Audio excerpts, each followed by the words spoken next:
دیکھنے اور سننے والوں کی خدمت میں محبت پر السلام. عرفان احمد خان صاحب ہمارے ساتھ ہیں. خان صاحب سے میں نے آج پوچھا کہ کیا جرمنی کی خاص خبر.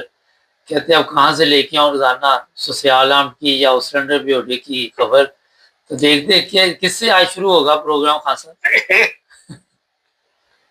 بہت سب سیاسی خبریں ہیں. جہاں تک تو ظاہر ہے کہ آپ کو پتہ ہے جو دنیا کے حالات ہیں اس میں جرمنی ایک امپورٹنٹ ملک ہے. تو قانونی طور پر بھی ایک عرصے سے آپ کو پتہ کہ یہ موجودہ چانسلر صاحب ہیں ان کی حکومت کے ٹوٹنے کی خبریں بار بار جو ہے وہ پھیلائی جا رہی تھیں یا ڈسکشن میں آ رہی تھیں. تو اب کیونکہ انہوں نے وہ پیکیج دے دیا ہے ہیلتھ کا بھی اور انشورنس کا بھی اور آپ کی رینٹیں وغیرہ کا تمام پیکج منگایا گیا ہے. اس کی وجہ سے لگتا ہے کہ گورنمنٹ ٹوٹ جائے گی کیونکہ کئی مہینے سے ان کے اوپر ڈسکشنز چل رہی تھیں. تو یہ خطرہ پیدا ہو گیا تھا کہ یہ کسی نتیجے پہ نہیں پہنچ رہے. تو تجزیہ نگاروں نے ایسی باتیں کرنی شروع کر دی کہ یہ گورنمنٹ گئی یہ ٹائم پورا نہیں کرے گی. لیکن اخیر اینڈ پہ آ کے وہ معاہدے ہو گئے ہیں جس کو لوگوں نے اپریشیٹ بھی کیا ہے اور اس سے کم از کم حکومت جو ہے وہ بچ گئی ہے. لیکن ایک مسئلہ ختم ہوتا ہے تو دوسرا مسئلہ جو ہے وہ ساتھ ہی کھڑا ہو جاتا ہے.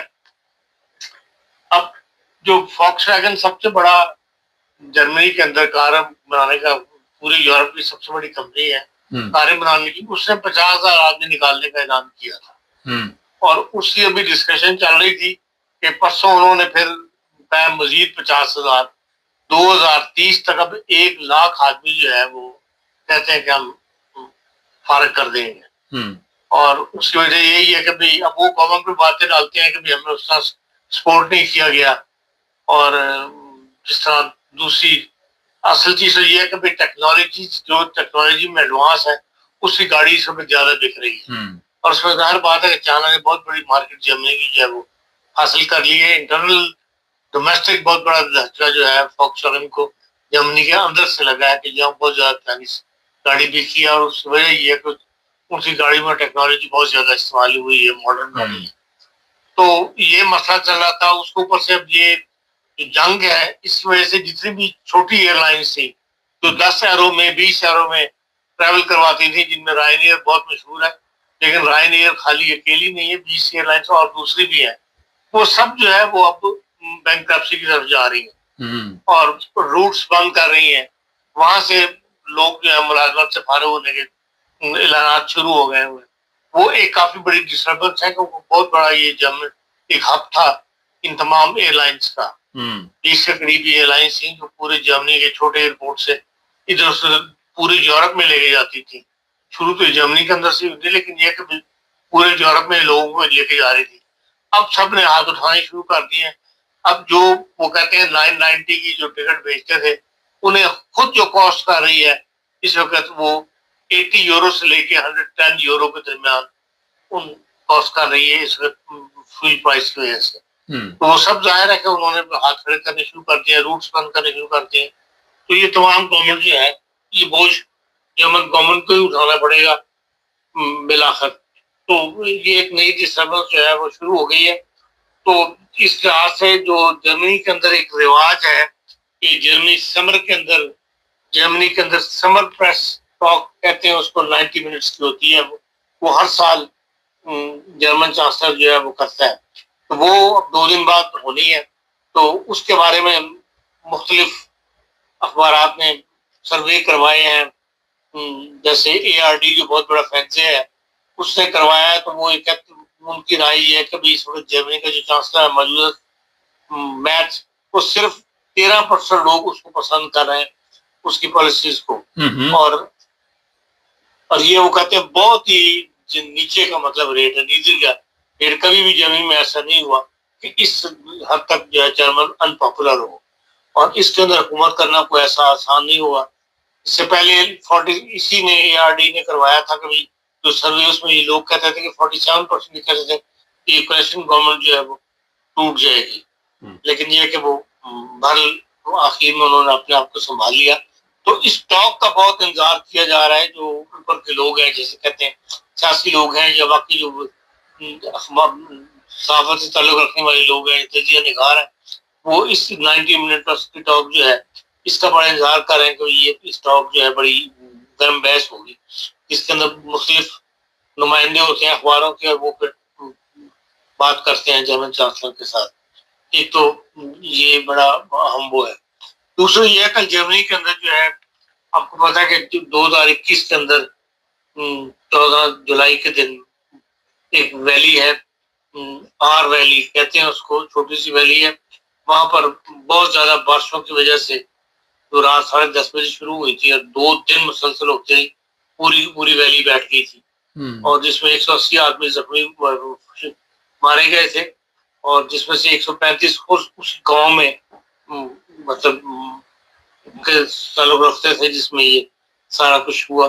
اور وہ ہے تو صرف 53 مائلز کا ایک دریا ہے، چھوٹا سا، جا کے رائن میں آ کے گرتا ہے، لیکن اس میں اتنی تباہی مچی کہ پوری بلڈنگیں جو ہے وہ تباہ ہو گئی تھی، اور اس پہ گورنمنٹ نے کئی ملیارڈ لگا کے وہاں پہ انہوں نے لوگوں کو امداد بھی دی، گاؤں کو، لوگوں کو، اور اس کے علاوہ یہ ہے کہ وہاں پر نئے بریجز اور نئی جو ہے دیوار کھڑی کی گئی ہے دریا کے درمیان اور پبلک اس کے درمیان. اس وقت بہت زیادہ این جی اوز نے کام کیا تھا، جس میں ہیومینٹی فرسٹ نے بھی مسلسل 1 مہینہ تک جو ہے وہ کھانا بنا کے تو فری تقسیم کیا تھا اس گاؤں کے لوگوں کو، وہیں پہ لنگر وغیرہ بنا کے گورنمنٹ نے کو جگہ دی تھی، تو کافی اس کا اخباروں میں چرچا وغیرہ بھی آیا تھا. تو وہ 5 سال ہوا اس چیز کو، تو اس کا ایک افسوس کا یا کہہ لیں برسی منائی گئی ہے، تو جس میں جرمن چانسلر بھی آیا ہے، جرمن صدر بھی آیا ہے، اور کل یہ کافی بڑا فنکشن تھا جو سارا دن وہاں پر اس ایریے میں اس کو ٹی وی پر دکھایا جاتا رہا، اور لوگوں کے ساتھ ہمدردی کی جاتی رہی جن کی جیسی خاندان جو وہاں پر ہلاک ہوئے تھے. تو اس لحاظ سے بہرحال یہ جرمن قوم کی خوبی ہے کہ انہوں نے، اور باقاعدہ اس ایریے کی جو حالت تھی، اس کی جو فلم بنائی گئی تھی، ویڈیوز اور جو تصویریں کھینچی گئی تھی، اس کی نمائش بھی وہاں کی گئی اس کے اندر. اور اب جو شہر کی حالت بن گئی ہے، اب جو نئے بریج بنائے ہیں، نئی دیواریں کھڑی کی گئی ہیں اس کے درمیان، ریور اور گاؤں کے درمیان، ان کی بھی انہوں نے تصویریں وغیرہ کی پوری نمائش جو ہے وہ بنائی گئی تھی، دکھائی گئی ہے، اور اس کا کافی جرمنی میں جو ہے وہ افسوس کیا گیا ہے اس لحاظ سے. ایک تو یہ خبر تھی. ایک یہ ہے کہ بھائی مینشن کا جو ایریا ہے آپ کو پتا کافی امپورٹنٹ ایریا ہے، جہاں پہ لیک وغیرہ بہت زیادہ ہے، اور گرمی کی وجہ سے اب جہاں ہر چیز متاثر ہو رہی ہے، وہاں یہ ہے اس دفعہ پھر پانی کی شارٹیج جو ہے وہ شروع ہو چکی ہے. تو مینشن اور اس کا جو ایریا ہے، 7 میونسپلٹیز جو ہیں انہوں نے پانی کے اوپر پابندی لگا دی کہ پانی کی بے جا استعمال نہیں ہو سکتا. مطلب آپ پرائیویٹ پولز جو ہیں ان کے اوپر پانی نہیں بھر سکتے. اسی طرح آپ جو لانس وغیرہ ہیں، لوگوں کے گارڈن وغیرہ ہیں، ان کو پانی نہیں دے سکتے. آپ جو بارش کا پانی اگر کسی نے جمع کیا ہوا ہے، جیسے یہ رواج ہے جرمنی میں بڑی بڑی ٹینکیاں بنا دیتے ہیں جس سے بارش کا پانی جمع ہوتا ہے، اس کو آپ استعمال کر سکتے ہیں. اس طرح لیکس ہیں، دریا ہے، جہاں سے آپ پانی پمپ کر لیتے ہیں، وہ گورنمنٹ نے منع کر دیا ہے، اور اس کو 50,000 روپے جرمانہ جو ہے وہ رکھا گیا ہے. 50,000 جرمانہ آپ کو ہر بندے کو دینا پڑے گا جو یہ کرتا وہ پکڑا جائے گا. اس کے علاوہ جہاں اس جو آج کل دنیا کے حالات ہوئے ہیں اس میں جو نقصانات ہو رہے ہیں، اس کے اندر سولار پینل جو ہے ان کو بہت زیادہ بوم ملا ہے اس بزنس کو. اور جرمنی کا یہ جو ہومس سولار جو کہلاتے ہیں وہ بہت زیادہ ان کے آرڈرز ملے ہیں، اور کہہ رہے ہیں کہ پچھلے 6 ماہ کے اندر 6 ملین سولار پینل جو ہے وہ فروخت ہوئے ہیں، اور مسلسل ان کے آرڈر جو ہے یہ رہے. تو ان حالات میں جہاں ہر طرف بھائی یہ ایک محکمہ یا ایک کہہ لیں فیلڈ ایسی بھی ہے جس کے اندر بہت زیادہ بزنس جو ہے ڈیولپ ہوا ہے، اور جرمنی کو بھی اس میں فائدہ ہوا ہے. اور وہ سولار انرجی ہے، سولار پینل ہے جو بہت زیادہ اس وقت دکھ رہے ہیں. اس کی وجہ یہ ہے کہ آئل کی پرائس جو ہے، انرجی کی پرائسز بہت زیادہ بڑھی ہوئی ہے.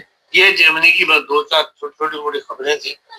اس کے علاوہ تو خاصا میں تھوڑا سا انٹرنیشنل حالات پہ بھی نظر ڈال لیتے ہیں. ٹرمپ صاحب کہتے جی 20% ٹیکس لگے گا اب جو شپ وہاں سے گزرے گا، یہ لیکن واپس بھی لے لیا جب دنیا نے لان تان کیا تو انہوں نے واپس نہیں، میرا سوال یہی تھا کہ یہ ٹرمپ صاحب کیا گیم ڈالتے ہیں، اچانک بیانات دے کے دنیا کو پریشان کر کے پھر واپس لے لیتے ہیں، یہ گیم بس ایک دم ایک جو ان کا دماغ میں آتا ہے وہ حکم جو وہ جاری کر دیتے ہیں.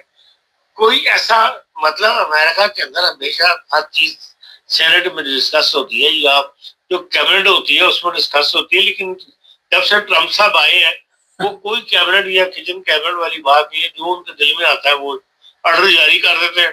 پھر لگتا ہے کہ بھئی ان کو جو محکمے ہیں یا جو ان کے ایڈوائزرز ہیں وہ پھر ان کو سمجھاتے ہیں تو پھر وہ وہی واپس ہو اگلے دن یا 2 دن بعد آرڈر واپس لے لیتے ہیں. اب یہ تو بڑی جگہ ہنسائی والی بات تھی ان کی، جنہوں نے خود کہاں بیٹھے ہوئے امریکہ کے اندر اور اس جگہ کے اوپر وہ 20% ٹیکس لگا رہے ہیں کہ جی جو یہاں سے گزرے گا 20% ٹیکس لیں. پہلے مخالفت کر رہے تھے ایران کی کہ ایران جو وہاں پہ ٹیکس لگانا چاہتا ہے یا محصول لینا چاہتا ہے، اسی کی مخالفت کر پھر خود ہی وہ کام کر دیا کہ 20% اناؤنس کر دی بغیر کسی سے مشورہ کیے بغیر. اور جب جواب ملا ان کو یورپی یونین کی طرف سے، خصوصاً برطانیہ کی طرف سے جو ہمیشہ پہلے ہاں میں ہاں ملاتا تھا، تو اب انہوں نے وہ واپس لے لیا. اچھا خان صاحب، ایک اس میں اور بھی سوال ہے کہ یہ خبر چلائی جاتی ہے جس طرح ٹرمپ صاحب اس طرح کی بونگیاں چھوڑتے رہتے ہیں، اسی طرح ایران والے بھی کم نہیں ہیں، وہ کہتے ہیں جی ہم وائٹ ہاؤس میں بھی اس کو نقصان پہنچا سکتے ہیں ٹرمپ کو، تو اس طرح کی خبریں چلانے کی ضرورت کیا ہے؟ دیکھیں امریکہ کی طرف سے صرف ایک بندہ ٹرمپ جو ہے نا وہ بیان دے رہا ہے. شروع میں وزارت جو ان کی سیکرٹری خارجہ انہوں نے کچھ پارٹ ادا کیا تھا، اس کے بعد سے وہ سیکرٹری اسٹیٹ وغیرہ خاموش ہے، ٹرمپ صاحب پہ ہر بات چھوڑی ہے.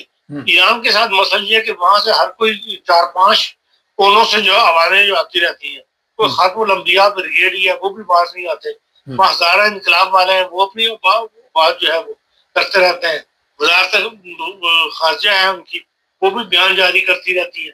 پھر یہ ہے کہ جو صدر صاحب ہیں ایران کے وہ بھی اپنا حصہ ضرور ڈالتے ہیں، کوئی نہ کوئی بیان بازی جاتی.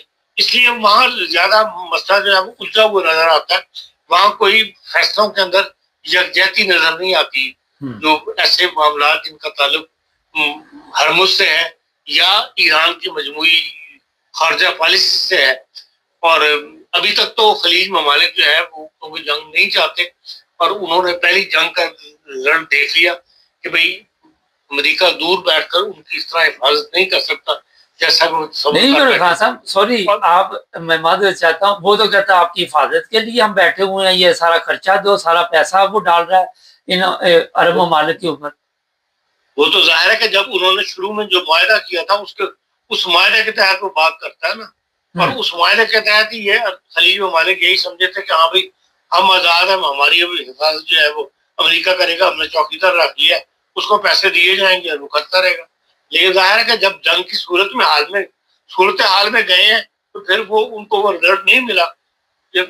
جس طرح وہ اپنے آپ کو محفوظ سمجھ رہے تھے وہ اس طرح وہ محفوظ نہیں رہے، تو اب وہ نہیں چاہتے کہ بھی اس خطے کے اندر کسی قسم کی جنگ ہو. اسی لیے جہاں ایران ہٹ دھرمی دکھا رہا ہے وہ ایران کو بھی سمجھانے کی کوشش کر رہے ہیں. اب 2 دن سے تمام خلیجی ممالک جو ہے وہ ایران کے ساتھ رابطے میں ہیں. اب لیکن جو جس طرح رزلٹ جس سلو طریقے سے رزلٹ سامنے آ رہا ہے اس سے لگتا یہ ہے کہ بھئی جو حکومت کر رہے ہیں جو لوگ ان کی اور پاسداران انقلاب یا خاتم الانبیاء بریگیڈ یا جو جتنی بھی ان کی اندر بنی ہوئی ہے ان کے درمیان کوئی آپس میں ربط نہیں ہے، یا وہ کوئی ایک پلیٹ میں اس پہ نہیں ہے، کشتی میں سوار نہیں ہے، اس کی وجہ سے یہ معاملات سلو جا رہے ہیں. کیونکہ جو بیان آپ دیکھیں تجزیہ کریں جو ٹرمپ صاحب کے بیانات کا چین پہ جا کے جو پریس سے باتیں کرتے ہیں اس سے نظر یہی آتا ہے کہ ٹرمپ صاحب بھی یہی چاہتے ہیں کہ یہ جنگ جو ہے نہ ہو، بلکہ ایران کسی ایک ایسے معاہدے پہ دستخط کر لے جس طرح کے عراق چل رہا ہے. جو چاہتا ہے ایران والے امریکہ والے وہ عراق کے نئے صدر صاحب اس کو مان لیتے ہیں. البشر جب حافظ البشر یا اس کا بیٹا جب اصل بشر بنے ہیں وہاں پر تو بالکل اور کیفیت تھی. وہ انہوں نے حالات وہاں سے پلٹ دیے اور اپنا بدلہ لیا ہے. ایسا ہی وہ چاہتے ہیں ایران کے اندر بھی کوئی ایسی حکومت آ جائے جو اگر بالکل ہی امریکن پالیسی نہ رکھتی ہو لیکن امریکہ کے ساتھ مل کر چلے یا امریکہ کی بات سننے کی وہ رکھتی ہو. لیکن ایران میں اس وقت ایران ایک اتنا بڑا ملک ہے عراق کے مقابلے میں آبادی کے لحاظ سے بھی اور اپنے اس کے لحاظ سے بھی خطے کے لحاظ سے بھی وہ کامیابی ملنا بہت مشکل ہے ٹرمپ صاحب کو جو چاہتے ہیں. لیکن وہ اب ان کو یہ نظر آ گیا کہ وہ لڑ بھی نہیں سکتے زیادہ لمبا عرصہ تک. تو وہ چاہتے یہی ہے کہ بھئی ایسی معاہدہ آپس میں ہو جائے. جب وہ بات کرتے ہیں کہ بھئی معاہدے پر ہمارے ساتھ آ جاؤ معاہدے پر ہمارے ساتھ آ جاؤ کہ جس کے اندر امریکہ کی لاج رکھ لی جائے. اب تک جو خدمت اٹھانی پڑی ہے امریکہ کو اس سے امریکہ بچنا چاہتا ہے. اور لیکن ایران جو ہے وہ ابھی تک وہ اسٹل امریکہ کو نیچے دکھانے کی پالیسی کے اوپر گامزن ہے جس کی وجہ سے سارے معاملات مزید بگڑ رہے ہیں. اب دوبارہ خلیجی ممالک ایران کو سمجھانے پہ لگے ہوئے ہیں پاکستان بھی ہے تو ممکن ہے کہ شاید کوئی نیا رستہ دوبارہ پیدا ہو جائے جس طرح پہلے ایک رستہ پیدا کر لیا گیا تھا. خاصا پاکستان فضل الرحمان کے خلاف سوشل میڈیا وہاں پہ ایف آئی آر درج ہو جائے گی وہ قراردادیں پیش شروع ہونی جس نے پاکستانی شہداء کے بارے میں یہ بات کہی ہے اور مسالے بڑی بڑی لمبی لمبی چھوڑی جا رہی ہیں. کیا دیکھتے ہیں یہ جو کچھ بھی ہوا فضل الرحمان سے کروایا گیا؟ فضل الرحمان سے جو ماضی میں تو ہم نے یہی دیکھا ہے کہ فضل الرحمان سب سے کچھ نہ کچھ کروایا جاتا ہے لیکن کروانے والے سے زیادہ سمجھدار فضل الرحمان صاحب کی سیاسی بیانات سیاسی پالیسی ہوتی ہیں. اس لیے وہ اس کو بہت بعد میں جا کے چیز ظاہر ہوتی ہے کہ مولانا صاحب کس کے ہاتھوں میں اس وقت کھیل رہے تھے.